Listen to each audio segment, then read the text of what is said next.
décorations, tendances qui ne seront plus utilisées l'année prochaine. Je veux te montrer ça maintenant, te donner ces conseils, ces suggestions pour que tu ne décores pas, que tu ne rénoves pas ta maison en utilisant une décoration qui est théoriquement déjà démodée. Salut tout le monde, comment allez-vous ? Tout va bien, je suis Edipo, architecte, et dans cette vidéo, je veux te montrer 10 éléments, 10 décorations qui sont tendances, mais qui, l'année prochaine, seront bel et bien démodées. D'accord ? Je veux te donner ici mon avis, sans créer de polémique, sans manquer de respect à ton opinion ni toi à la mienne. J'aimerais entendre ton avis. J'ai sélectionné 10 éléments ici que si, par exemple, tu me contactais, que tu me demandais de faire un projet pour l'année prochaine, parce que cette année, je n'ai déjà plus de créneaux disponibles. Je n'utiliserai aucun de ces éléments ici. Cependant, c'est une question de goût, d'accord ? Pour moi, je ne les utiliserai pas. Peut-être que pour vous, vous en avez chez vous, vous trouvez ça très joli et il n'y a aucun problème. D'accord, les amis ? Je respecte votre point de vue, vos goûts, mais je veux débattre, je veux discuter avec vous de ces 10 éléments ici qui, à mon avis, ne seront plus utilisés l'année prochaine. Passons au premier. Plan de travail de cuisine en grès cérame. J'ai même déjà eu quelques projets utilisant le grès cérame pour le plan de travail de cuisine. Mais après un certain temps, certains clients m'ont dit qu'ils regrettaient de l'avoir utilisé. Regardez le premier point que je vous apporte ici.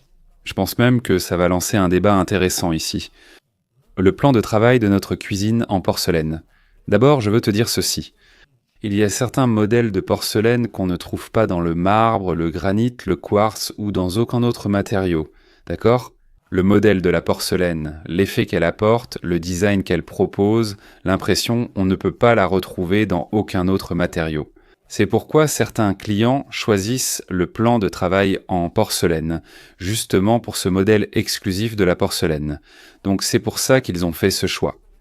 Cependant, beaucoup de gens ne trouvent pas ça bien, ne trouvent pas ça intéressant d'utiliser la porcelaine sur le plan de travail de la cuisine pour une raison particulière, d'accord ? Ce n'est pas le design qui est très joli, mais la fragilité, surtout des coins du carrelage en porcelaine. Et je suis d'accord avec ces personnes, et je suis sûr que tu seras d'accord avec moi. D'accord ? Pourquoi je n'utiliserai plus de plan de travail en porcelaine dans un nouveau projet à moi ? Ce n'est pas dû à la résistance de la porcelaine, bien au contraire. La porcelaine est un matériau très résistant aux taches, à la température, à l'eau, à tout ce que vous pouvez y mettre.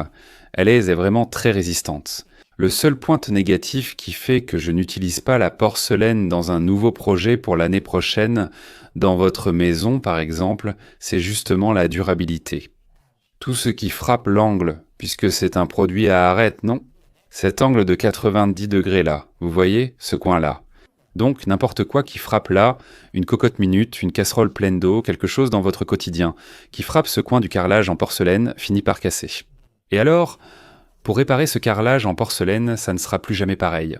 Donc ceci est un article que je n'utiliserai pas l'année prochaine, et je veux connaître votre avis.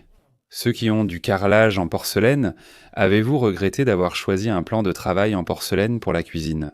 Pour la salle de bain, je le recommande même, et c'est très beau et sympa, justement à cause de cette diversité qu'il offre, n'est-ce pas ? On peut y faire beaucoup de choses. Pour la cuisine, je ne te conseillerais pas ça pour l'an prochain avec les décorations actuelles. Dis-moi en commentaire, choisirais-tu un plan de travail en porcelaine pour ta cuisine ?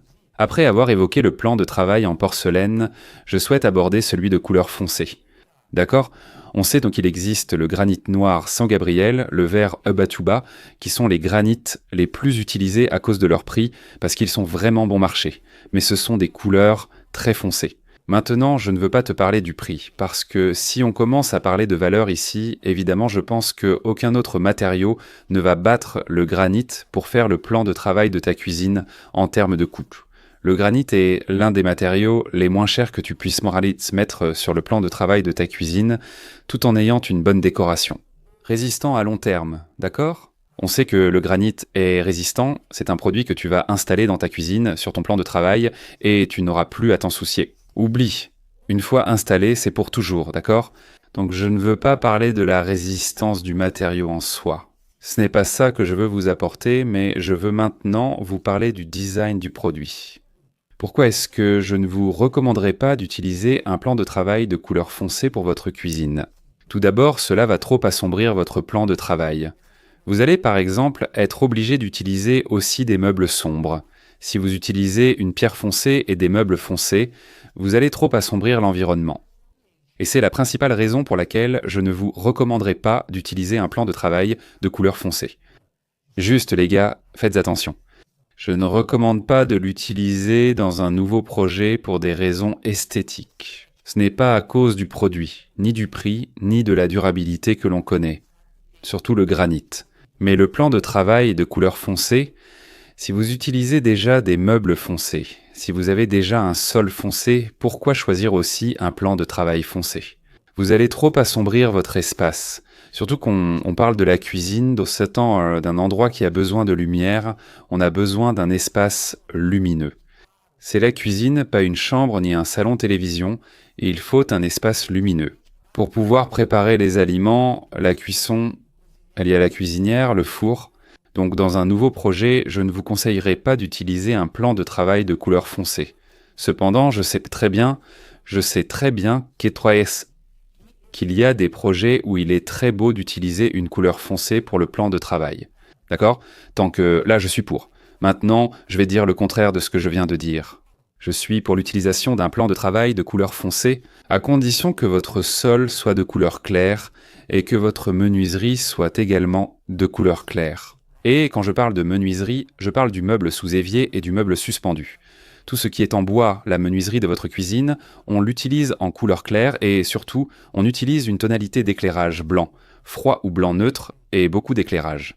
Pour que le foncé n'essace pas ce plan de travail foncé noir, ne vienne pas trop absorber la lumière. Donc là, je suis d'accord avec vous. Mais c'est aussi une décoration, un style sur lequel j'aimerais entendre votre avis. Ce produit sur votre plan de travail ne pose aucun problème, il est excellent.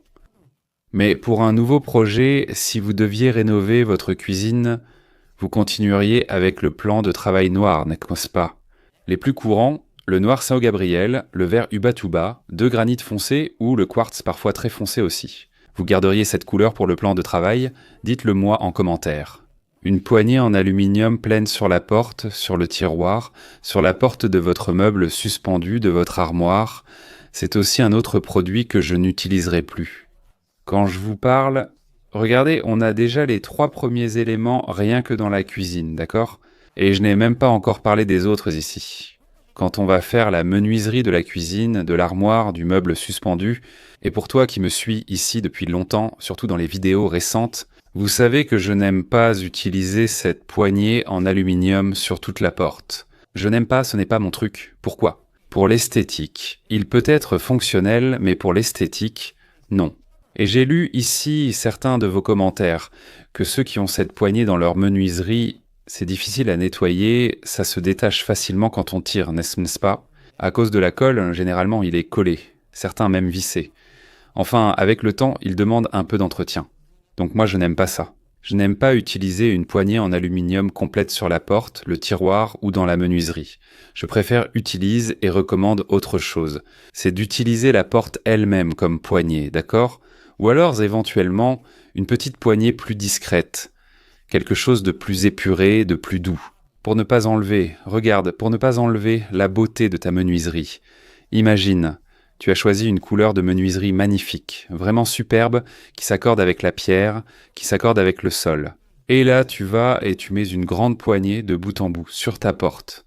Tu as cassé l'esthétique de ta menuiserie, donc c'est aussi un élément que je n'utiliserai pas. C'est une décoration que je n'utiliserai jamais dans un nouveau projet si tu m'engageais pour le faire. Mais je veux entendre ton avis. Si tu as cette poignée chez toi, si elle est bonne, si elle est fonctionnelle, et si tu la garderais dans un nouveau projet de rénovation de ta cuisine. Beaucoup de gens seront d'accord avec moi sur celui-ci, c'est quoi?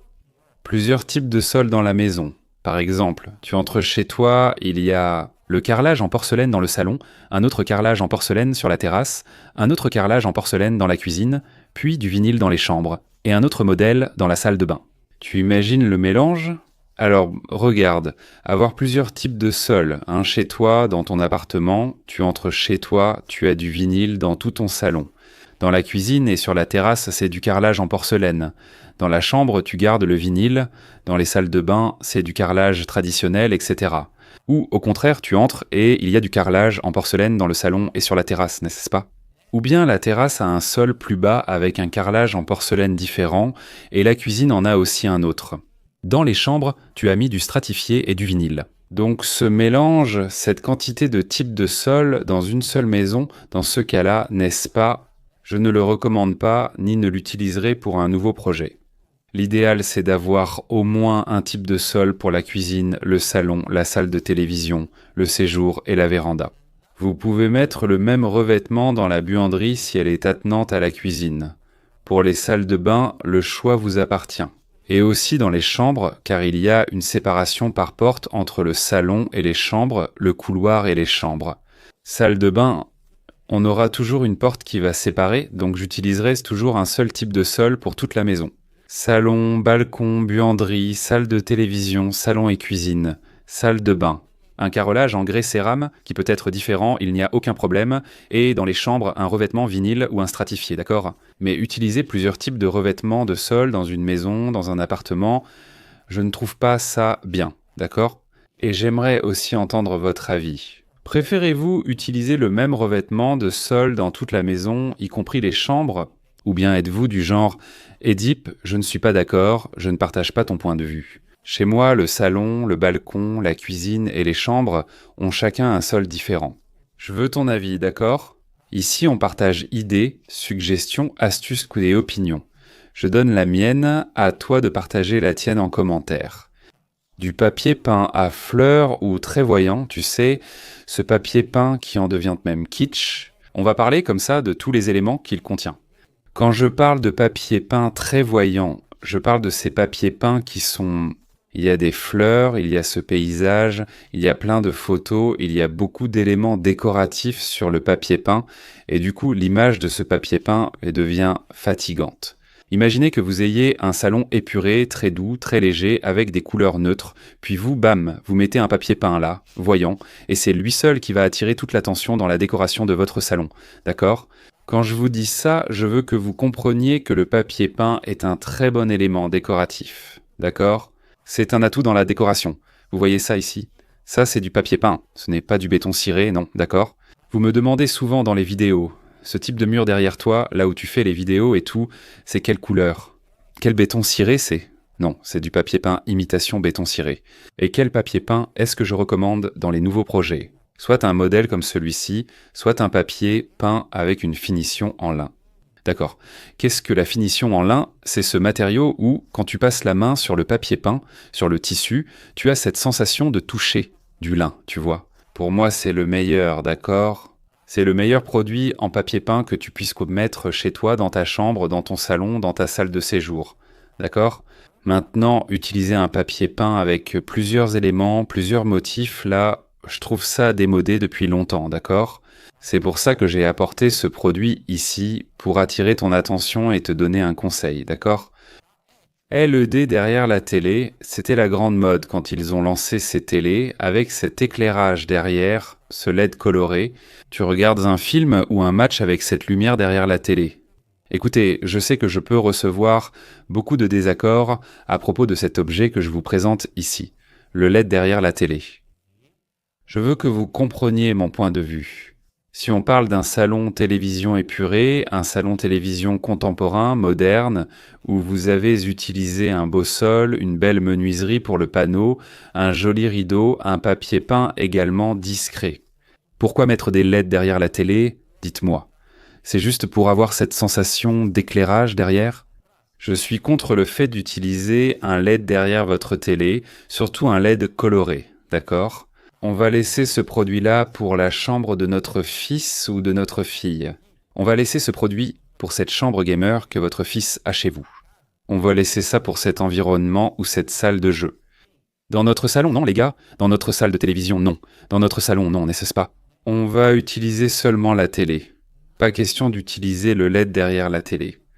Comptoir plus élevé dans la cuisine. Celui-ci aussi a suscité beaucoup de commentaires dans les vidéos précédentes où je vous ai présenté cet objet et j'aimerais beaucoup avoir votre avis. Comptoir plus haut là-bas sur le plan de travail de la cuisine.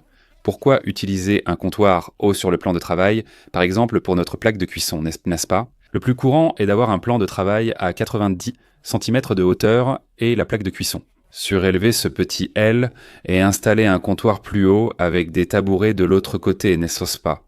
Ces tabourets plus hauts permettent de prendre une collation rapide là-bas. Pourquoi je ne le recommanderais pas dans un nouveau projet si vous m'engagiez pour le faire? Souvent, écoute bien ce que je vais dire maintenant. On dépense souvent de l'argent pour rehausser ce comptoir sur notre plan de travail. Et au quotidien, tu finis par ne pas l'utiliser. Il va rester là juste pour décorer, d'accord? Je ne te conseille pas de l'utiliser si tu n'as pas l'habitude de prendre un encas ou un café rapide. Si tu n'as pas cette habitude dans ta vie quotidienne, en famille, au travail ou chez toi, je ne la recommanderais pas. Maintenant, si tu as, par exemple, là je suis d'accord avec toi pour utiliser ce comptoir plus haut dans la situation suivante. Tu as le plan de travail dans ta cuisine, il y a ta plaque de cuisson et juste ici, il y a la table, d'accord? Tu habites dans un appartement, ton salon est combiné avec la cuisine, c'est petit et tout le reste. Donc là, je suis déjà d'accord avec toi pour utiliser le comptoir plus haut. Pourquoi? Pour protéger, n'est-ce pas? L'endroit où tu as la plaque de cuisson par rapport à ta table. Donc, que tu le veuilles ou non, ça donne une certaine sécurité, n'est-ce pas? Avoir un comptoir plus haut. C'est le seul point positif, la seule raison pour laquelle j'utiliserai un comptoir plus haut. À part ça, si je devais concevoir ta cuisine, je n'utiliserais jamais un comptoir plus haut. Maintenant, ce n'est pas parce que tu as ce comptoir plus haut là, ce n'est pas parce que tu me vois en train d'en parler ici que tu vas le démolir, que tu vas être fâché, triste parce que je dis ça. Bien au contraire. Ce que je viens de vous dire tout à l'heure et au début de la vidéo, ici ce sont des opinions, ce sont des points de vue. Je dis que si vous m'engagiez et que je devais le faire pour vous, si possible, j'installerai un plan de travail lisse sans comptoir plus haut dans votre cuisine. Maintenant, si votre appartement est un studio, salon et cuisine, et que je remarquais qu'il fallait une certaine protection entre la zone du cooktop et la table, c'est évident que je vais l'utiliser. Je ne suis pas en train de te dire que ce n'est plus à la mode. Je ne suis pas en train de te dire que tu ne dois pas l'utiliser. Il y a des projets où oui, il y a des projets où non. Mais moi, je suis pour ne pas l'utiliser dans un nouveau projet. Maintenant, je veux te poser une question. Tu utilises la hotte sur ta cuisinière, sur ta plaque de cuisson. J'ai réalisé un projet récemment ici. D'ailleurs, j'ai même montré sur Instagram quelques photos, quelques vidéos de ce projet. Si tu ne me suis pas sur Instagram, suis-moi. Le lien est aussi juste en dessous. Il y a beaucoup de choses que je publie là-bas que je ne peux pas te montrer ici sur YouTube, d'accord? Principalement la vie sur le chantier. Là-bas, je montre, ici non. Et donc, dans ce projet que j'ai réalisé, on a laissé le point pour la hotte séparée spécialement là-bas. C'était un plan de travail en U, ce projet du client, et il y avait, au bout de ce plan de travail, le point spécifique, l'espace spécifique pour installer la hotte. Nous avons laissé le point électrique là-bas et tout est en ordre.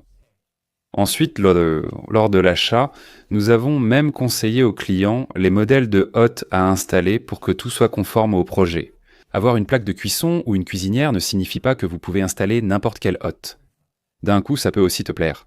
Et là, il est venu me voir et m'a dit « Edipo, ça fait combien de temps ?» Ce projet a déjà, je crois, environ 6 mois. Jusqu'à aujourd'hui, il n'a pas installé la hotte, crois-le ou non. Jusqu'à aujourd'hui, ça fait déjà presque 6 mois qu'il n'a toujours pas installé la hotte. Et tu sais ce qu'il m'a dit ? Je lui ai parlé récemment. « Edipo, l'utilisation de la hotte ici ne me manque pas. Je ne ressens pas le manque d'avoir une hotte dans ma cuisine ici. Toncho, je prépare le petit déjeuner, le goûter, le dîner, j'utilise le four, je fais tout ici et la hotte ne me manque pas. Alors, qu'est-ce que je veux que tu comprennes ? Ce n'est pas que la hotte est démodée, qu'elle ne peut plus faire partie d'un projet, ce n'est pas ça. Fais attention. Il existe des situations de cuisine, de projet, où la circulation de l'air est très bonne et où cela ne va pas gêner la cuisson des aliments. Et il n'est pas nécessaire d'utiliser la hotte. J'ai reçu ce retour du client, de la personne qui vit réellement cette situation chez lui. J'ai une hotte chez moi, mais pour être honnête, on ne l'utilise pas souvent. Donc c'est un produit que, dans votre nouveau projet, vous devez prévoir son emplacement, le point électrique, pour le brancher quand il sera installé. Mais pas forcément, vous n'êtes pas obligé de l'installer tout de suite.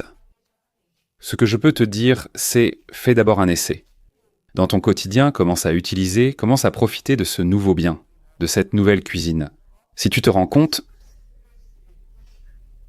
mince, on sait tu m'attachant, pelé, nade, frein, non, la hotte va être nécessaire. Tu prépares déjà tout, mais tu n'achètes pas le produit tout de suite. Tu sais pourquoi? Parce qu'il est très cher. Il y a des hottes à 1500 ré, il y a des hottes à 2000 ré, il y a des hottes à 5000 ré, il y a des hottes à tous les prix. Donc parfois, 5000 ré pour une hotte qui te plaît, cela peut être investi dans le plan de travail, l'éclairage, la menuiserie, etc. D'accord? Je veux que tu partages cette vision avec moi ici. Laisse le pointe électrique là-bas, mais ne l'installe pas. Utilise d'abord, ensuite tu me diras si tu en auras besoin ou non. Un robinet gourmet sur le plan de travail de ta cuisine. Tu fais partie de ceux qui aiment ça?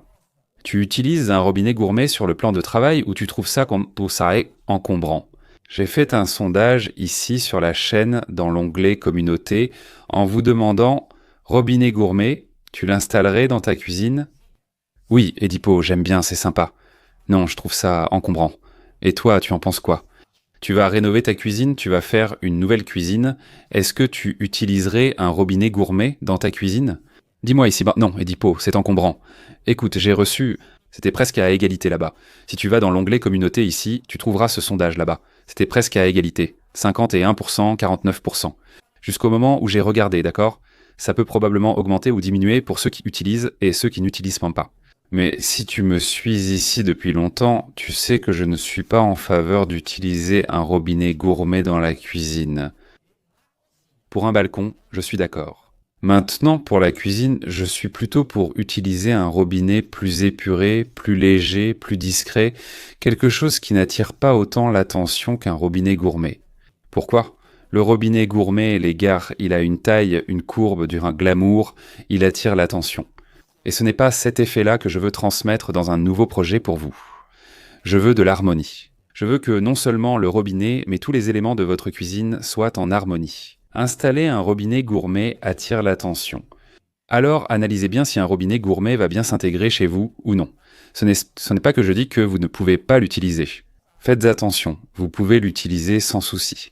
Si cela vous plaît, installez-le, aucun problème, soyons heureux.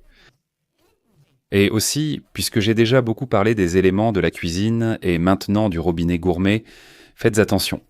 Vous voyez cet évier qui apparaît ici à l'écran pour vous? J'ai publié ce modèle d'évier sur notre TikTok, ici Arcep Décoration, et ce modèle d'évier est devenu viral. Cette vidéo a dépassé le 1 million de vues, générant des milliers de commentaires et de likes. Pourquoi? Parce que c'est un évier multifonction. C'est un type d'évier qu'on ne voit pas partout. Elle possède un robinet gourmet intégré, mais plus léger et épuré. Elle a 2 sorties d'eau en cascade là pour que vous puissiez nettoyer, laver les aliments. Et elle a aussi un très bon débit au quotidien lors de l'utilisation. Il y a aussi un lave-verre. Regardez comme c'est sympa. Il y a aussi un lave-verre là-bas, ce qui est très intéressant. Donc si vous voulez élever, j'aime même plaisanter. J'ai beaucoup plaisanté en publiant cette vidéo sur TikTok et Instagram. Si vous voulez aussi devenir viral, si vous voulez avoir une cuisine qui attire l'attention, installez un évier comme celui-ci pour voir. Il existe plusieurs tailles et prix. Si vous la voulez plus grande, évidemment, elle sera un peu plus chère. Une taille standard de 60-50 cm coûtera moins cher. Ça va les gars? J'espère que ça vous a plu. On va échanger ici.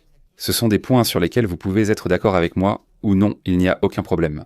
Dites si vous approuvez ou non ces 10 points, ces décorations et tendances qui seront démodées en 2025. Laissez-moi un commentaire, j'aimerais connaître votre avis. Abonnez-vous à notre chaîne si ce n'est pas encore fait. Aimez, n'oubliez pas de laisser un like aussi, d'accord? J'espère que ça vous a plu et que vous avez apprécié. Un salut à tous et je vous attends dans notre prochaine vidéo.